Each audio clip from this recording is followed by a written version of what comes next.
오늘 말씀은 성령 사역이라고 하는 말씀으로 주의 말씀의 은혜를 나누고자 합니다.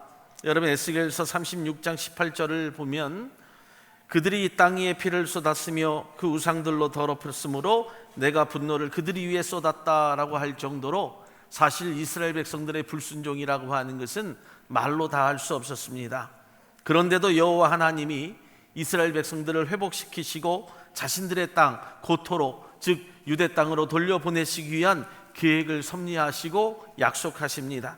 그러나 그 전에 너희들이 해야 할 일이 있음을 말씀하시는데 바로 25절의 말씀입니다.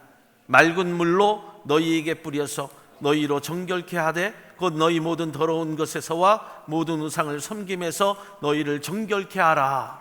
그리고 이어서 말씀하시는 27절의 말씀, 내 신을 너희의 속에 두겠다. 아멘. 성령이라고 하는 것은 갑자기 내리는 것이 아니라 예로부터 지금까지 하나님이 우리의 마음에 두신 하나님의 거룩한 은혜라고 하는 사실을 깨달아야 합니다.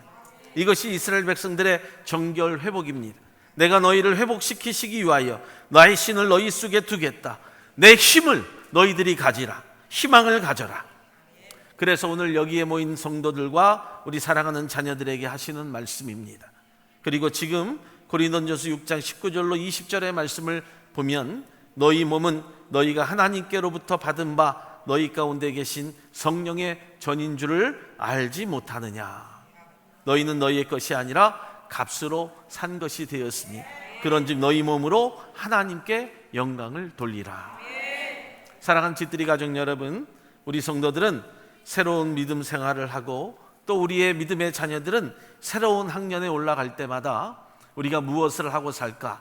우리가 어떻게 해야 할까라고 고민할 때, 그러나 고민할 것이 없이 우리 안에 예수의 피값으로 사주신 거룩한 성령의 전이 이미 내 안에 계시기 때문에 저와 여러분들은 하나님의 영광을 위하여 살아야 하는 존재가 됩니다. 사랑하는 저와 여러분들, 성령은 무엇일까? 오늘 성경이 말씀하듯 성령은 살리는 영이 됩니다. 여러분 학교 다닐 때 친구들에게 장난 전화를 합니다. 야, 큰일 났어, 큰일 났어. 민철이가 죽었대. 그러면 상대방이 깜짝 놀랍니다. 왜, 무슨 일인데? 오징어 게임을 하다가 금발 벗어 죽었대. 여러분 세상이라고 하는 것은요, 게임을 하다가도 죽는 인생입니다. 아마 우리의 자녀들도 게임하다 죽었대. I'm died. 그럴 거예요. 에베소서 2장 1절의 말씀을 보면 분명히 말씀을 합니다. 너희의 허물과 죄로 죽었던 너희를 살리셨도다. 그 누구의 죄도 아니라 너희의 허물과 너희의 죄로 우리가 죽었다는 거예요. 그런데도 주님이 우리를 살리십니다. 우리를 살리신 하나님을 그래서 우리가 경외합니다. 그리스도를 사랑합니다. 그래서 우리가 죄에서 떠나지 못하는 그 가슴을 부여잡고 아파합니다. 죄는 미워하고 하나님의 뜻을 찾기 때문에 하나님과 화해하기를 날마다 갈망하며 삽니다. 이것이 성령이 내 안에 오신 증거입니다. 성령님이 여러분들의 마음속에 임하실 때 영이 살아있음을 증거하기 시작하고 나타나기 시작합니다. 어떻게 합니까? 먹고 싶어진다는 것. 그리고 마시고 싶어 합니다. 죽은 사람도 먹고 싶은 사람이 없습니다. 여러분 목마른 것이 없습니다. 사는 것에 대한 기쁨도 없고 슬픔도 없습니다. 그런데 다시 살아났을 때 주님이 그에게 먹을 것을 주라 이렇게 말씀하셨던 것처럼 오늘 저와 여러분들은 더불어 먹고 마시는 그런 삶의 희망을 갖고 살게 됩니다. 그런데 여러분 여기에서 그치는 인생이 아니라, 그저 먹고 마시는 인생이 아니라 바로 우리의 죽어있던 심령이 성령으로 다시 살아난 사람, 심령의 갈망함이 우리 가운데 나타나기 시작합니다. 바로 살아있는 영혼의 표시는 먹고 마심보다도 더 중요한 것, 그때부터 하나님을 찾는 갈망함이 생긴다는 겁니다. 갈급함으로 찾게 됩니다. 하나님이여, 사슴이 목마른 사슴이 시냇물을 찾기에 갈급한 같이 내 영혼이 주를 찾기에 갈급하나이다라고 하는 시편 42편의 고백이 우리의 삶에서 나타나는 거예요. 무엇을 갈망하십니까? 이제 우리가 먹고 마심을 넘어 하나님을 갈망하는 복된 성도들 되기를 예수의 이름으로 축복합니다.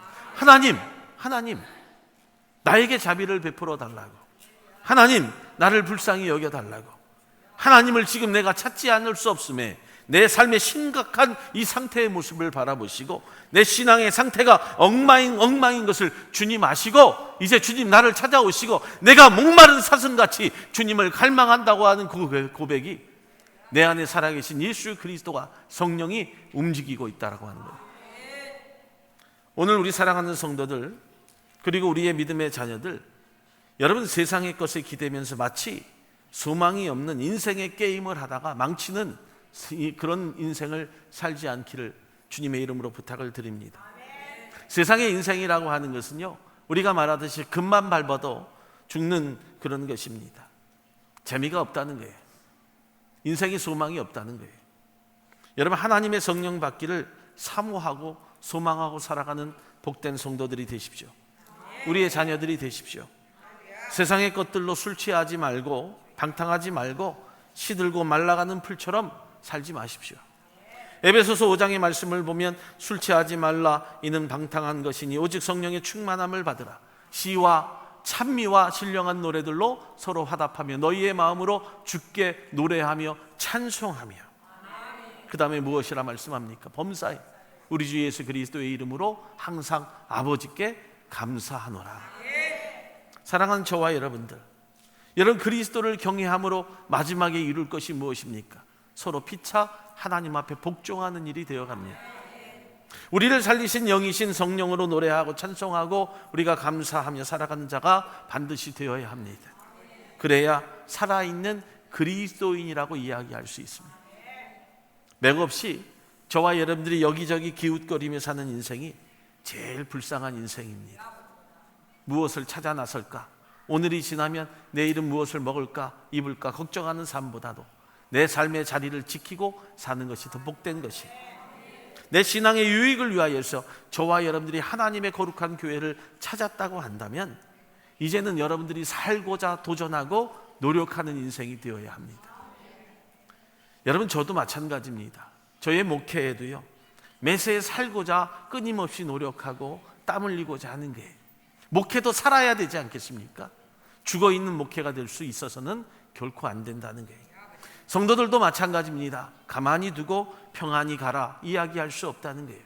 그러면 삶이 망가지고 신앙도 엉망진창이 되어버립니다. 여러분, 밤새 폭풍우가 몰아치죠. 비가 내립니다. 바람이 붑니다. 그런데 다음날 아침에 일어나서 보면 여러분 들판에 온통 싱그러운 모습들이 가득 차 있는 것을 우리는 보게 됩니다.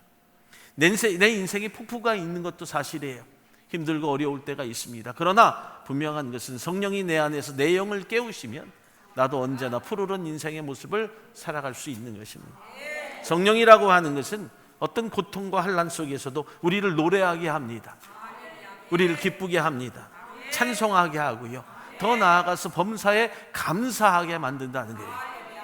우리의 영혼을 살리는 영이 바로 성령이라고 하는 사실을 잊지 마시고 항상 성령에 사로잡혀 살기를 원하는 믿음의 성도 되기를, 우리의 자녀들 되기를 예수의 이름으로 축복합니다.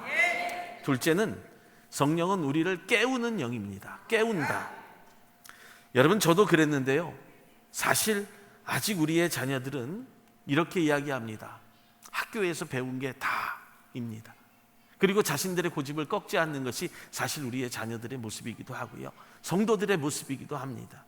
그래서 무엇이 진짜 진리인지 모를 때가 있습니다. 아직 인생을 배우는 단계이기 때문에 그렇죠. 사랑하는 여러분, 우리도 그런 시절을 다 겪었습니다. 무엇이 무엇인지 모를 때, 그저 학교에서 배운 것이 다이라고 생각할 때가 있었다는 거예요. 그런데 여러분, 더 나아가서 보니까 신앙도 마찬가지더라고요. 교회에서 말씀을 배우는 것만 가지고는요, 참과 거짓을 분간하기가 어렵습니다. 한 예로 여러분들 중에 기독교 방송에 나오는 설교를 많이 듣고 보시죠.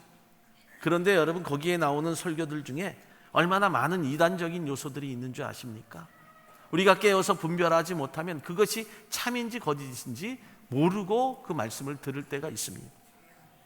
여러분, 우리가 하나님의 거룩한 교회를 섬기는 믿음의 심령들이 되어서 우리가 이 강단에서 들려지는 말씀도 잘 이해하지 못하는데 세상에 많이 널려져 있는 말씀들을 우리가 어떻게 이것이 정말 거짓인지 참인지 분간할 수 있겠어요? 여러분, 이유는 단 한 가지입니다. 우리의 영적인 눈이 아직 어둡기 때문에 정확히 무엇이 진리인지 모르고 말씀을 들을 때가 많다는 거예요.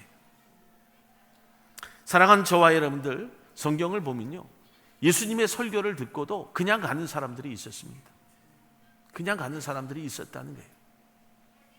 그러나 주님께서 성령님을 우리의 마음속에 넣어주시면 우리의 마음 문이 열립니다. 성령이 없이, 성령의 감동함이 없이 말씀을 듣는 것은 굉장히 위험한 사실이다라고 하는 거예요. 저는 진리의 영이라 세상은 능히 저를 받지 못하나니 이는 저를 보지도 못하고 알지도 못함이라. 그러나 너희는 저를 아나니 저는 너희와 함께 거하시며 또 너희 속에 계시겠음이라. 요한복음 14장 말씀이 분명을 듣기를 예수의 이름으로 부탁을 드립니다. 여러분, 저가 진리의 영이에요. 예수 그리스도만이 진리의 영이라고 하는 사실을 저와 여러분들이 분명히 깨달아야 된다는 거예요. 마가복음 8장을 보면 예수님이 베세다에 이르렀을 때 사람들이 소경 하나를 데리고 와요. 이때 예수님이 그 소경의 손을 붙들고 마을 바깥으로 나갑니다. 왜 나갑니까? 세상의 사람들과는 상관없이 오직 주님만을 보게 하기 위함이었다는 거예요. 주님께서 눈에 침을 뱉고 그에게 안수하신 후에 무엇이라고 묻습니까? 무엇이 보이느냐? 무엇이 보이느냐? 그때 이가 말을 합니다. 하늘을 우러러보면서 말을 하죠. 사람들이 보입니다. 사람들이 보입니다. 그런데 이상해요. 이런 사람들이 없는 장소에 나갔는데 그가 하늘을 보면서 말하기에 사람이 보인다고 이렇게 이야기한다는 거예요. 나무 같은 것들이 걸어가는 것이 보입니다. 어떻게 그럴 수 있는 상황이 있어요? 제대로 못 보고 있다는 거예요. 제대로. 희미하게 보였습니다.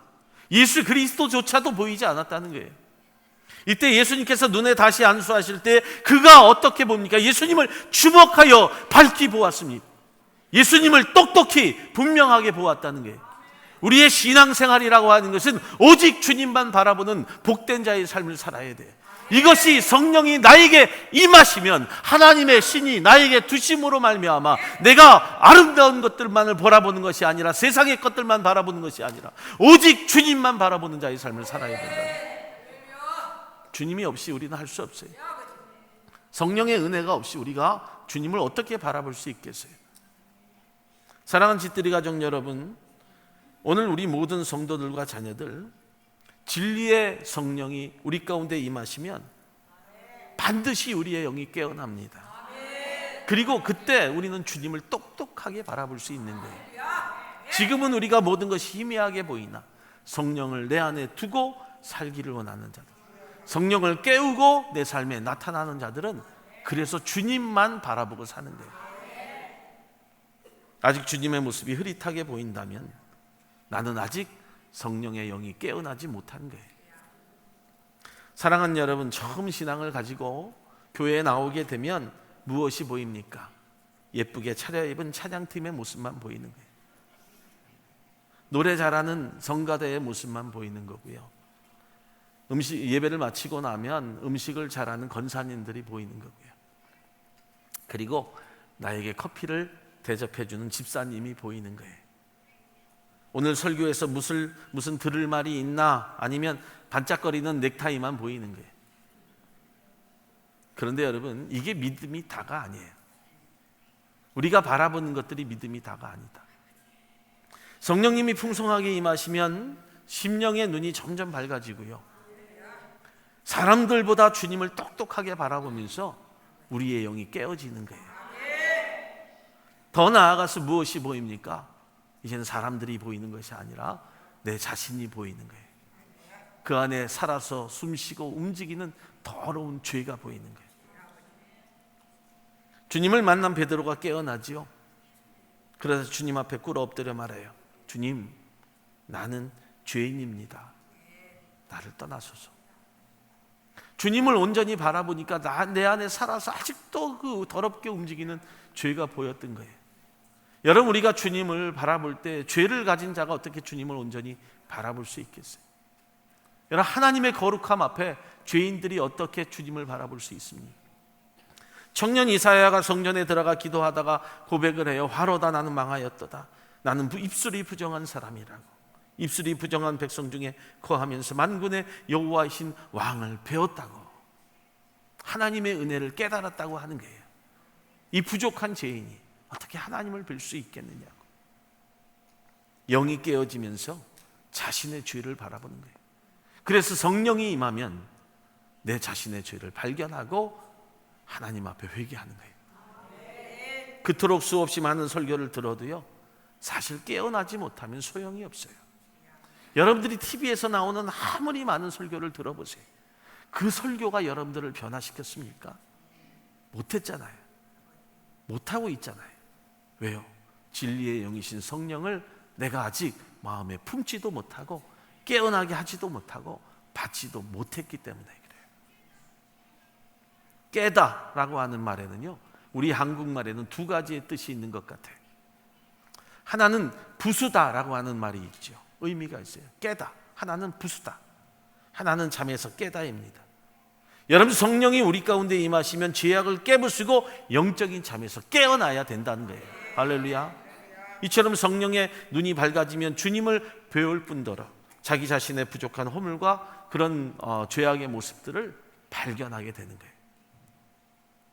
사도 바울도요, 은혜를 받으면 받을수록 깨닫는 것이 있었잖아요. 은혜를 받으면 받을수록 무엇입니까? 자신의 죄를 깨닫고 나는 죄인 중에 괴수라고. 우리가 살아가면서요, 내가 의인이다라고 여러분 시간이 가면 갈수록 고백하는 것이 아니라 예수의 은혜를 깨닫고 성령의 은혜를 깨닫고 나면 나는 살아가면 살아갈수록 아이고 난 죄인이구나, 이것을 깨닫는 거예요. 직분이 하나하나 올라가는 것이 아니라요, 점점 낮아지는 자의 삶을 사는 거예요. 성령의 비추심이 아니고는 나 자신의 모습이 깨어나지 못합니다. 절대로 깨어나지 못해요. 성령님의 은혜를 그래서 날마다 바라고 소망하고 기도하는 거예요. 깨어나지 못하면 죄를 부술 수가 없잖아요. 죄악된 모습을 깨부수고 나를 새롭게 하기 위해 깨어나야 되는데 아직도 죄가 살아서 움직이는데 어떻게 나를 부술 수 있고 깨어날 수 있겠어요? 그래서 항상 껍데기 같은 인생을 사는 거예요. 껍데기가 최고인 줄 알고 살죠. 여러분들의 세상적인 껍데기가 뭐예요? 분명히 그 껍데기 안에서 자신을 발견하지 못해요. 요즘 한국에서는요, 돼지 껍데기를 좋아하는 사람들이 많다고 해요. 저는 돼지 껍데기 안 먹습니다. 맛도 없고 질기도 하고.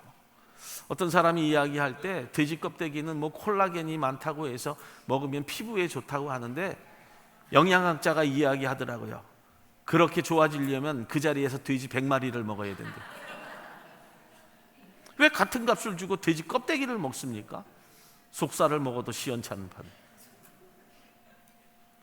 껍데기를 주고 돈 주고 사 먹는 것도 이해가 안 돼요.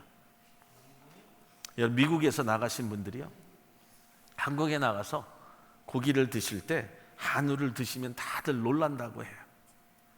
다들 놀란대. 왜? 진짜 고기의 참맛을 알았기 때문에. 여러분, 고기라고 다 같은 고기가 아니잖아요. 세상 것은요, 고기의 참맛을 모르는 그냥 껍데기일 뿐이에요. 그 껍데기 안에서 그게 최고인 줄 알고 먹고 마시는 거예요. 그러나 껍데기는 껍데기다. 우리 성도들과 자녀들은 여러분 보이는 것만이 다가 아니에요. 여러분들이 지금 학교에서 배운 것만이 다가 아니라고 하는 거예요. 인생에는요, 인생뿐만 아니라 신앙이라고 하는 거룩한 여정에는 참 누리고 배울 것들이 많아요. 성령님이 주시는 마음으로 새 인생의 참맛을 좀 알고 살아야 되는 거예요. 이것이 우리를 깨우시는 놀라운 성령의 은혜가 되는 거예요. 셋째는 불로써 깨끗하게 하십니다. 아주 중요한 의미예요. 오늘 고기 이야기를 좀 더 해야 되겠는데요, 고기는 어떻게 해야 맛있습니까? 그렇죠. 고기는 구워야 제맛이에요. 그것도 숯불에 구워야 제맛이에요. 성경이 아주 딱 얘기해요. 숯불, 제단 숯불 이야기하죠. 불 얘기하죠. 저는 물에 빠져나왔던 고기를 잘 먹지 않아요. 왜 그래? 맛이 없어요. 다 영양분도 빠져나가고 맛도 빠져나가요. 그래서요, 사람들은 물에 빠졌던 고기의 맛을 금방 잊어버려요. 그런데 불에 구운 고기는 그 향과 맛이 오래 가요. 몸에 배어요. 그리고 옛날에 먹었던 그 맛을 잊지 못해. 여러분 꼭 기억날 거예요. 제가 그래서 이렇게 생각해 보았어요. 하나님이 노아의 홍수로 인한 심판을 내리고 수많은 세월이 지나고 흘렀는데 지금 사람들의 머릿속에 남아있는 기억이 있을까? 없다는 거예요. 물로 심판했던 것들은 이미 다 잊어버리고 살고 있어요. 다 잊고 삽니다. 사람들에게는요, 학습 효과라고 하는 말이 있어요. 매년 태풍이 불고 홍수가 나서 사람들이 힘들어하긴 하는데 매년 같은 방법으로 홍수가 나고 물난리가 나니까 사람들이 이제는 그런가 보다 합니다. 그런가 보다. 노아의 홍수로 인한 학습 효과로요, 이제 덤덤하게 살아가요. 그 당시 저주와 심판의 모습들이 있었는지도 모르고 사는 자들이 되었다는 거예요. 그런데 여러분, 한번 생각해 보세요. 마지막 심판은 무엇으로 이루어집니까? 불의 심판이에요. 태움의 심판이라고 하는 거예요. 어떻게 하시겠어요? 한 번도 경험해 보지 못한 학습 효과가 없는 불의 심판을 저와 여러분들이 그 저주와 심판 앞에서 어떻게 이길 수 있겠느냐는 거예요. 그런데 하나님은 그때를 알고 미리 우리 가운데 준비하게 하셨고 오히려 우리를 향하여 불을 다스리는 방법을 주셨다는 거예요. 바로 성령의 불길로 우리 가운데 임하게 하시고 그 성령의 불길을 체험함으로 말미암아 오순절 마가의 닭방에 임하신 성령의 불길의 은혜로 살게 하셨다는 거예요. 할렐루야. 그러니까 앞으로 불같은 심판이 일어날지라도 세상의 불은 소용이 없다는 거예요. 그깟 불이 우리 가운데 그건 고기 구멍 넣는 데다 쓰는 거예요. 오순절 마가의 다락방에 서면서 성령의 불의 효와 같이 임하시는 그 경험을 우리 살아가는 성도들이 했기 때문에 앞으로 일어날 불의 심판과 저주는 두려워할 필요가 없는 거예요. 호련히 하늘로부터 급하고 강한 바람 같은 소리가 있어 불의 혀같이 갈라지는 것이 저희에게 보여 각 사람에게 임하였더니 모든 사람에게 임하였다는 거예요. 모든 사람. 그러니까 우리는 불을 다스리는 놀라운 축복이 주어진 자들이에요. 불은요 모든 것을 태워버립니다. 하나도 남김이 없어요. 홍수는 쓸려가는 것이지 없어지는 게 아니잖아요. 그러니까 사람들이 무덤덤해진 거예요. 세상의 어떤 무기보다 더 강력한 하나님의 무기가 바로 불같은 심판이에요. 더 나아가서 우리 가운데는 심판이 아니라 축복이 되는 불같은 성령이 임함이라고 하는 거예요. 그 불을 가지고 살 수 있는 힘을 우리 가운데 주셨잖아요. 여러분 우리 안에 불이 있잖아요. 성령의 불이 있잖아요. 그 어떠한 것도 태울 수 있는 능력이 있잖아요. 이 세상에 더러운 것들을 태우고 세상의 악한 것들, 세상의 먹고 마심에 악한 모든 것들을 태울 수 있는 능력이 우리 가운데 주어졌잖아요. 할렐루야. 우리가 불로 심판받기 않기 위하였어요. 미리 예비하신 성령의 불로 우리의 생활의 인격이나 생활 속의 믿음이 아닌 것들, 더럽고 추한 것들, 죄악의 성령의 불로 태워버리고 오직 우리 가운데 믿음만 남게 하는 거예요. 할렐루야. 다 태워버리세요. 세상의 껍데기 다 태워버리시고요. 오직 믿음만 남게 하세요. 그래야 살아남아요. 그래야 마지막 때 이미 우리는 믿음만 가지고 있기 때문에 살아남는 거예요. 섞여 있는 불순물을 다 제거하고 정금같이 순금만 남게 하시잖아요. 사랑하는 여러분, 우리가 가지고 있는 것은요 그 껍데기이기 때문에 맛도 없어요. 자꾸 맛없는 것만을 가지고 살지 마세요. 오직 주님만 의지하면 됩니다. 성령은 주님의 보혈을 통하여서 구원받고 더러워진 우리의 심령을요 깨끗게 씻겨주시고 우리를 의의 길로 인도하세요. 성령님은 우리를 진리 가운데로 인도하시고 우리의 장래일을 보게 하세요. 우리의 자녀들이 믿고 가야 할 길이 바로 그거예요. 우리를 인도하시고 장래의 길을 보게 하시는 축복. 걱정하지 말라는 거예요. 우리의 어머니 아버지들도 다 그렇게 살았어요. 장래일을 걱정하지 아니하고 오직 의의 길로 인도하신 주님만 바라보고 살아가는 거예요. 진리의 성령이 오시면 그가 너희를 모든 진리 가운데로 인도하시리니 그가 자의로 말하지 않고 오직 듣는 것을 말하시며 장래일을 너희에게 알리시리라. 요한복음 16장 13절의 말씀이에요. 사랑하는 여러분, 우리 믿는 성도들은 그래서 성령으로 더러운 것들을 다 태워버리고 평안할 때도 위태할 때도, 그리고 밝을 때에도 어두울 때에도, 건강할 때에도 병들었을 때에도, 젊을 때에도 늙을 때에도, 살았을 때도 죽을 때도 인도하시는 성령님의 은혜를 깨닫고 살아가는 거예요. 성령의 은혜가 가득하기를 주님의 이름으로 축복합니다. 그래서 성령님을 우리가 무엇이라 불러요? 보혜사. 우리를 위로하시고 우리를 인도하시는 하나님이시다라고 하는 거예요. 걱정할 게 없다는 거예요. 두려워하지 말아요. 앞으로 진학하고 앞으로 사회생활을 하고 앞으로 가야 할 인생길이 두렵지 않은 거예요. 보혜사라고 하는 말 참 위로가 되는 말이에요. 즉 우리를 위로하시는 자이시다. 고린도후서의 말씀을 보면 창송하리로다 그는 우리 주 예수 그리스도의 하나님이시요 자비의 아버지시요 모든 위로의 하나님이시며 우리의 모든 환난 중에서 우리를 위로하사 우리로 하여금 하나님께 받는 위로로서 모든 환난 중에 있는 자들을 능히 위로하게 하시는 이시로다. 성령이 모든 것을 위로하신다고 하잖아요. 모든 것을. 사랑하는 여러분, 불순물을 다 태워버리지 아니하면 땅을 기경할 수가 없습니다. 우리의 삶에요, 우리의 마음에 더러운 것들을 태워버리지 아니하면 주님이 우리 안에 거할 수가 없다는 거예요. 농사를 지어보시거나 시골에 사셨던 분들은 알을 거예요. 겨울이 되잖아요. 그러면 그 겨울에 남아있는 풀들이나 잡초 같은 것들을 다 태워버려야 그 다음에 농사가 잘 됩니다. 마찬가지예요. 우리의 마음이 정결하게 되지 아니하면 우리의 마음에 씨앗을 심을 수가 없어요.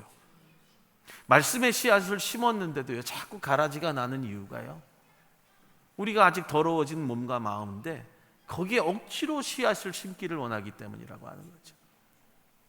여러분들이 이 땅에 새로운 땅이 준비되었어요. 그 땅은 어디입니까? 바로 우리 교회예요. 특별히 우리 사랑하는 지뜨리 교회입니다. 이 땅을 떠나지 않기를 주님의 이름으로 간절히 축복을 드립니다. 여러분들이 이 땅에서 마음의 밭을 기경하고 씨앗을 심고 성령의 인도하심을 따라 살아가는 복된 성도들이 반드시 되세요. 말씀을 마칩니다. 주님이 제자들에게 당부하시죠. 너희는 예루살렘을 떠나지 말고 내게 들은 바 아버지의 약속하신 것을 기다리라. 유아는 물로 세례를 베풀었으나 너희는 먼 날이 못되어 성령으로 세례를 받으리라. 이 약속을 믿고 여러분들의 자리가 성령의 불같은 자리가 되기를 예수의 이름으로 축원합니다.